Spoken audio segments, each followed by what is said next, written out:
away was that. Did you panic when I told you what I wanted to do with the paintings? No, I think that the idea is great, especially because when I looked around, it seemed like everyone else was doing the same thing, and a good thing, but the same thing.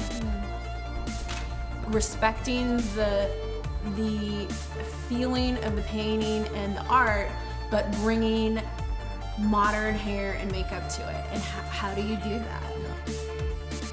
We had a ton of meetings and a lot of late night work sessions. You know, salons are open until 9 o'clock at night, so we have to work after that. We have to work on the weekends, and you know, it was a lot of trial and error. We did a lot of test swatches, drawings, and a lot of research too. We spent about 3 weeks just considering the art and really studying the artists, what was happening in their work, why was the lighting the way it was, what were some of the behind the scenes things that made the art the way it was, and that drove the hair and makeup. We had to have a lot of various skills to pull this off. Anna was really the driver for the veil that we made for Mona Lisa, and the veil included all this like basket weaving and sewing, and so thank goodness Anna can sew.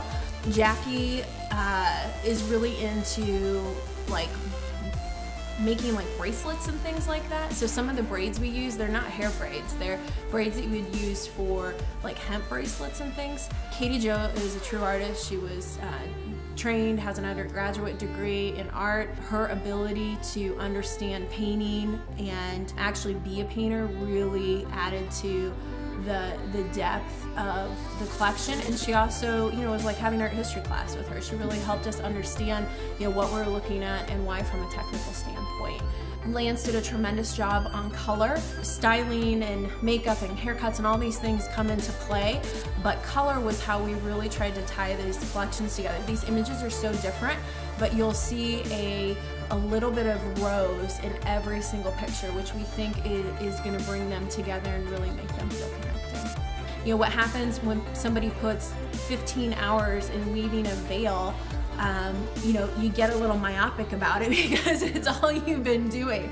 So as a team leader, I just have to keep the big picture perspective, and you know, everyone goes down these individual paths and creates this amazing work, and then it's my job to kind of bring all those paths in the same direction and keep everybody moving towards the end goal, which is an amazing collection. It seems easy to get caught up in these little detail of the weave, but then you're able to say, this little detail is perfect, and then you step back and say, but the shape isn't right, let's adjust the shape.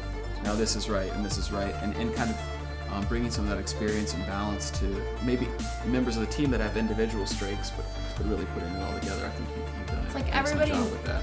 Yeah. It's like everybody manages their small little area, and then we all come together to make sure those all, you know, become one image and one collection. NAHA is a great competition for a couple of reasons.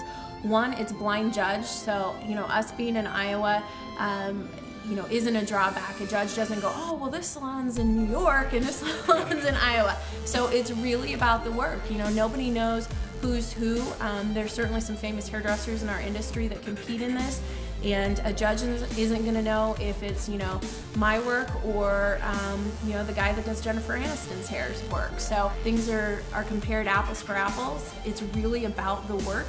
It's not about the photoshopping. It's about the technical skill of the hair, because you're not allowed to, you know, make any major recreations of it. So as a salon owner too, I really had to ask myself, you know, this is for hair and makeup competition. Did we have the talent on the bench to put the technical up that was necessary to pull a collection like this off? And you know, and I said that to my staff. I said, I don't know if we have the technical to do this, because it's a really big endeavor. But you know, I'm so proud. I'm gonna get emotional about it. So proud, because they like rose to the challenge and really put something amazing out there. This has been such a great experience for my team to work together. They did a great job.